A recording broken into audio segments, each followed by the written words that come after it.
ಬಾಬಾ ಅಂದ್ರೆ ಜನ ದೇವ್ರು ಅಂತ ಅನ್ಕೊಂಡಿದ್ದಾರೆ. ಒಳ್ಳೆ ಕೆಲಸ ಮಾಡಿ ದೇವ್ರು ಅನ್ಸ್ಕೊಂಡಿರೋ ಬಾಬಾ ಅವರು ಬಾಬಾಗೆ ಆಗಿರೋ ಅನಾಹುತ ಕೇಳಿ ಭಕ್ತಾದಿಗಳು ಮನೆ ಮುಂದೆ ನಿಂತಿದ್ದಾರೆ. ಇವಾಗ ನೀವು ನೋಡ್ತಿರೋ ದೃಶ್ಯ ಅದೇ ಜನಸಾಗರ. ಇವರೆಲ್ಲ ಸಾಮಾನ್ಯ ಕೆಲಸದವರು, ಕೂಲಿ ಕೆಲಸ ಮಾಡುವಂತ ಜನ. ಅಚಾತುರ್ಯ ನಡೆದಿರೋ ಕಾರಣ ಪೊಲೀಸರು ಮನೆ ಮುಂದೆ ಬಂದಿದ್ದಾರೆ. ಇದನ್ನ ಮಾಡಿದವರು ಯಾರು ಏನು ಅಂತ ಇನ್ನೂ ಗೊತ್ತಾಗಿಲ್ಲ. ಬಾಬಾ ಅವ್ರಿಗೆ ತುಂಬಾ ಬೇಕಾಗಿರೋ ಆಪ್ತರು ಸಂಬಂಧಿಕರು ಮಾತ್ರ ಒಳಗಡೆ ಇದ್ದಾರೆ. ಗಲಾಟೆಯಲ್ಲಿ ಆ ಬಾಬಾನ ಕಾಪಾಡಿರೋ ವ್ಯಕ್ತಿ ಬಗ್ಗೆ ನಮ್ಗೆ ಇನ್ನ ಯಾವುದೇ ತರ ಮಾಹಿತಿ ಸಿಗ್ಲಿಲ್ಲ. ಏಷ್ಯಾನೆಟ್ ಪ್ರಕಾಶ್. ಭಯ ಪಡೋದಕ್ಕೇನೂ ಇಲ್ಲ. ಪ್ರೆಷರ್ ಸ್ವಲ್ಪ ಜಾಸ್ತಿ ಆಗಿದೆ. ಅದನ್ನ ನೋಡಿ ಶಾಕಿಂದ ಸ್ವಲ್ಪ ರೆಸ್ಟ್ ತಗೊಂಡ್ರೆ ಸಾಕು. ತುಂಬಾ ಸ್ಟ್ರೈನ್ ತಗೋಬಿಡಿ. ನಾನು ಆಗಲೇ ಹೇಳಿದೆ ಅಲ್ವಾ, ನನಗೇನು ಆಗಿಲ್ಲ. ನನಗಿನ್ನೇನು ಆಪತ್ತು ಬರೋ ಅಷ್ಟರಲ್ಲಿ ದೇವ್ರ ಥರ ಬಂದ ಒಬ್ಬ ಕಾಪಾಡ್ದ. ಅದು ಸರಿ, ಶಾಹಿದ ಇಲ್ಲೇ? ಮಗಳೇ,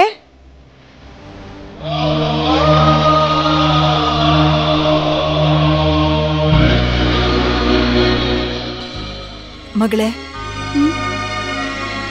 ಬಾಬಾಗೇನೂ ಆಗಿಲ್ಲ. ನಿನ್ನ ಕರಿತಾ ಇದ್ದಾರೆ. ದೇವ್ರೇ,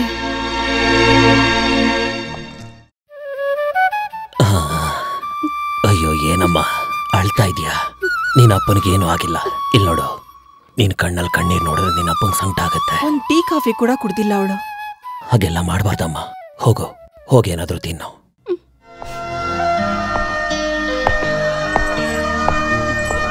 ಬಾಬಾ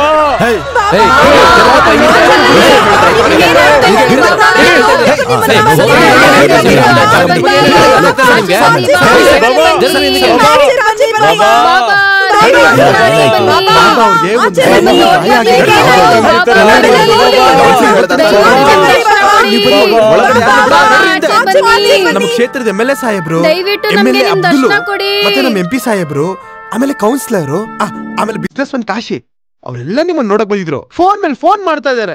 ಸುಮ್ನೆ ನನ್ನ ನೋಡಕ್ಕೆ ಯಾಕೆ ಬಂದಿದ್ದಾರೆ ಅವರೆಲ್ಲ? ನಾನೇನ್ ಹೇಳಿಲ್ಲ, ಅವರೇ ಬಂದಿರೋದು. ಆಮೇಲೆ ಏನ್ ಗೊತ್ತಾ, ಟಿವಿಯವ್ರು ಬಂದಿದ್ದಾರೆ. ಅವರೆಲ್ಲ ಒಳಗಡೆ ಬಿಟ್ಟಿಲ್ಲ. ಊರ್ ಜನ ಸಮುದ್ರದ ಅಲೆಗಳ ತರ ಹೊರಗಡೆ ಸೇರ್ಕೊಂಡ್ಬಿಟ್ಟಿದ್ದಾರೆ. ಬಾಬಾ ಅವ್ರನ್ನ ನೋಡ್ಕೊಂಡೇ ಹೋಗೋದು ಅಂತ ನಿಂತಿದ್ದಾರೆ.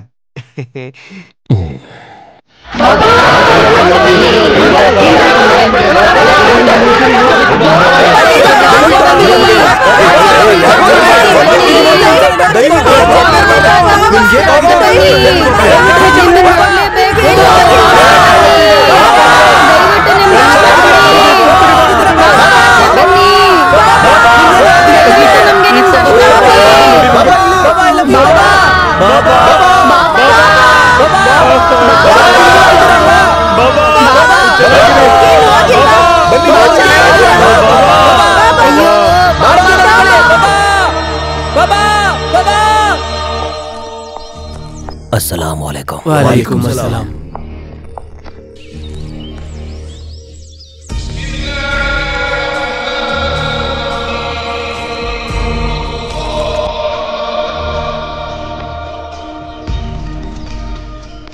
ಏನ್ ನಡೀತು ಅಲ್ಲಿ? ಅದನ್ನೆಲ್ಲ ಹೇಳಕ್ಕಾಗತ್ತ ಸಾಹೇಬ್ರೆ? ದೊಡ್ಡ ಯುದ್ಧನೇ ಆಯ್ತು, ದೊಡ್ಡ ಯುದ್ಧ. ರೌಡಿಗಳಿಗೂ ಜನಗಳಿಗೂ ಮಧ್ಯೆ. ಇದ್ರ ಹಿಂದೆ ಯಾರಿದ್ದಾರೆ ಅಂತ? ಇದ್ರ ಹಿಂದೆ ಯಾರಿದಾರ ಗೊತ್ತಿಲ್ಲ, ಆದ್ರೆ ಮುಂದೆ ಆ ಹುಡುಗ ಬಂದು ಕಾಪಾಡಿಲ್ಲ ಅಂದ್ರೆ ಖಂಡಿತವಾಗ್ಲೂ ನಾನಿವತ್ತು ನಿಮ್ ಮುಂದೆ ಇರ್ತಾ ಇರ್ಲಿಲ್ಲ. ಅಂದ್ರೆ ಯಾರದು? ಅವ್ರು ನೋಡಿದ್ರೆ ಫಾತಿಮಾ ಇದೇವನ, ಫಾತಿಮಾ ಮಗನ್ ತರ ಇದ್ದಾನೆ. ಎಷ್ಟು ಜನ ಬಂದ್ರು ಎಲ್ಲರನ್ನೂ ಹೊಡೆದು ಬಿಸಾಕ್ಬಿಟ್ಟ. ಎಂತ ಒಂದು ಫೈಟ್! ದೇವ್ರ ತರ ಅವನು ಬಂದು ನನ್ನನ್ನ ಕಾಪಾಡ್ದ. ಹಾಗಿದ್ರೆ ಆ ಹುಡುಗ ಇಲ್ಲಿ? ಸಿಕಂದರ್ ಮತ್ತೆ ಅವನ ಮಗಳು. ತಕ್ಷಣ ಅವನನ್ನ ಹಾಸ್ಪಿಟ್ಲ್ ಕರ್ಕೊಂಡೋದ್ರು. ನನ್ನನ್ನು ಅವರು ಕೊಲ್ಲಕ್ ಬಂದಾಗ ದೇವ್ರ ತರ ಅವನು ಬಂದು ನನ್ನನ್ನ ಸಾಯಿಸಕ್ ಬಂದವರನ್ನ ತಡೆದು ಅವನ ದೇಹದ ರಕ್ತನ ಚೆಲ್ದ. ಬಂದ್ರು ಅಂತ ಅನ್ಸುತ್ತೆ.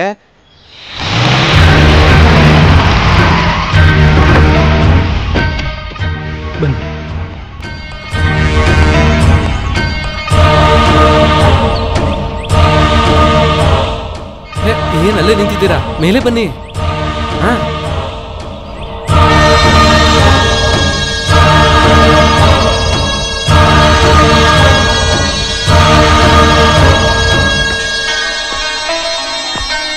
ಬಾಪ,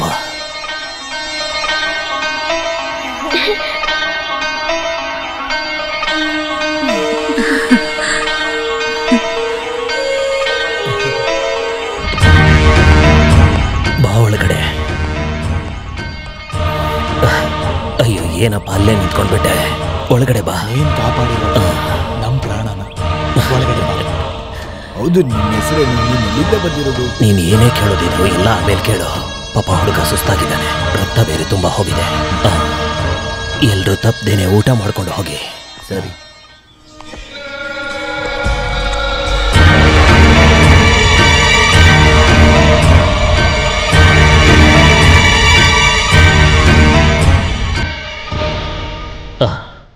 ಇಲ್ಲಿ ನೋಡಿ, ನಿಮ್ಮನ್ನ ಆಮೇಲೆ ಬಂದು ನೋಡ್ತೀನಿ. ಸರಿ. ಬಾ. ಏನಪ್ಪ ನಿನ್ನ ಹೆಸರು?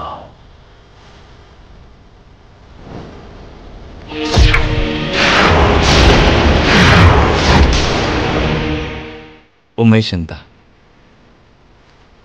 ಜೊತೆಲಿ ಯಾರಿದ್ದಾರೆ? ಯಾರೂ ಇಲ್ಲ. ಹಾಗೆಲ್ಲ ಹೇಳ್ಬಾರ್ದಪ್ಪ. ಯಾರು ಇಲ್ದವ್ರಿಗೆ ಆ ದೇವರಿದ್ದಾನೆ. ಏನ್ ಕೆಲಸ ಮಾಡ್ಕೊಂಡಿದ್ಯಾ? ಕೆಲಸ ಹುಡುಕ್ತಾ ಇದ್ದೀನಿ. ಆ ದೇವ್ರಿಚ್ಛೆ ಇಲ್ದೆ ಏನೂ ನಡೆಯಲ್ಲ. ಇಲ್ದೇ ಇದ್ರೆ ಆ ಸಮಯಕ್ಕೆ ನೀನು ಅಲ್ಲಿಗೆ ಯಾಕೆ ಬರ್ತಿದ್ದೆ ಹೇಳು? ಎಲ್ಲದಕ್ಕೂ ಒಂದು ಕಾರಣ ಇರುತ್ತೆ. ನನ್ನ ಹತ್ರ ಹೋಗ್ಬೇಕು ಅಂತ ಆ ದೇವ್ರಿ ನಿಶ್ಚಯ ಮಾಡಿರ್ತಾನೆ. ಇನ್ಮೇಲೆ ನೀನು ನಮ್ಮ ಜೊತೆ ಇಲ್ಲೇ ಇದ್ಬಿಡು.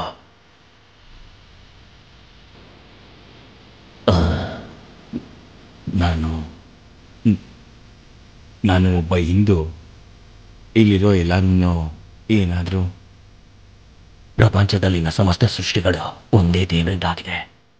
ಪರಸ್ಪರ ಒಬ್ರನ್ನೊಬ್ರು ಪ್ರೀತಿಸ್ಲಿಲ್ಲ ಅಂದಮೇಲೆ ಈ ಜಾತಿ ಧರ್ಮ ಎಲ್ಲ ಯಾಕೆ ಬೇಕು? ನಾನು ಮುಸಲ್ಮಾನ, ನೀನು ಹಿಂದೂ ಆದ ಮಾತ್ರಕ್ಕೆ ಜೊತೆಗಿರಬಾರ್ದು ಅಂತ ಏನಿಲ್ವಲ್ಲ. ಏನು ತಲೆ ಕೆಡಿಸ್ಕೋಬೇಡ, ನನ್ನ ಜೊತೆ ನೀರು.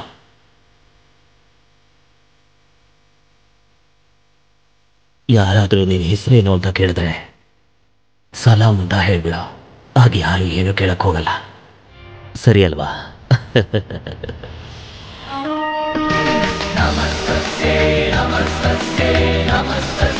ಸಲಾಮ್. ಸಲಾಮ್. ಸಲಾಮ್. ಸಲಾಮ್.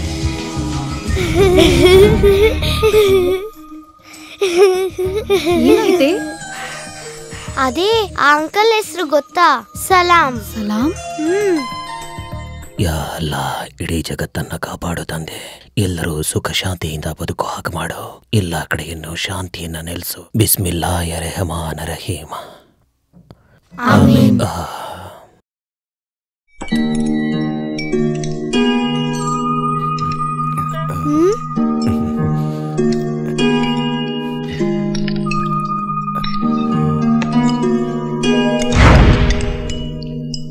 ಏನ್ ಹಾಗೆ ನೋಡ್ಕೊಂಡು ಕೂತಿದ್ಯಾ? ಹಾ, ಊಟ ಬೇಡ ಅಂದ್ರೆ ಎದ್ದು ಹೋಗು.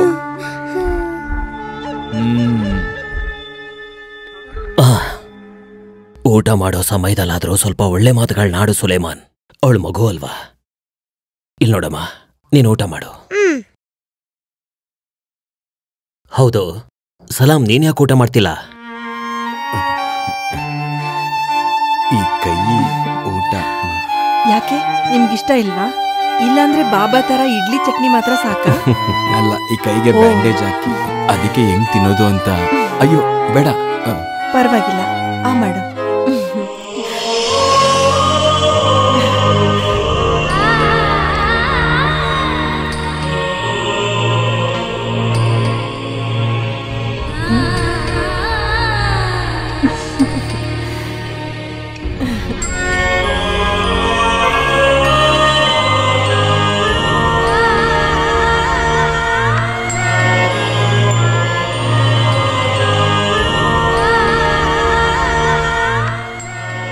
ಯಾಕೆ ಅಳ್ತಾ ಇದೀಯಾ?